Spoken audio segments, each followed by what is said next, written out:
Hello everybody, welcome back, and in this one we are going to be learning how you can download Sunkenland on PC. So with that being said, let's just jump right into the video.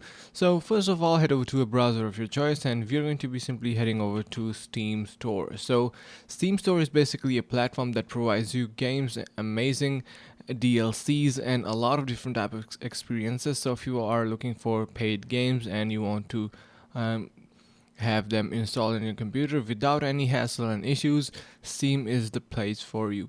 Now in the search bar on the top right side of our screen, as you can see in here, we're going to be simply searching for Sunkenland.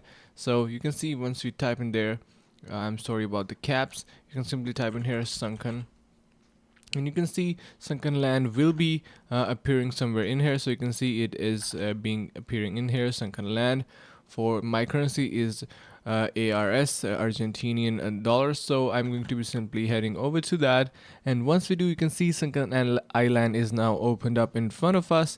And if you scroll a little bit down, you can see we have this option to add to cart. When you click on that, you will be directed towards your checkout section, and you can see you can purchase it as a gift or you can simply purchase it for yourself. So click on Sunkenland and it is added onto your store, and simply download it and you can play it easily. So that is going to be a pretty simple process on how you can get Sunkenland onto your PC. So make sure you have a lot of fun and enjoy with this video. If you did so, make sure to subscribe to the channel, like the video and share with the friends. Thank you so much for watching and see you around the next video.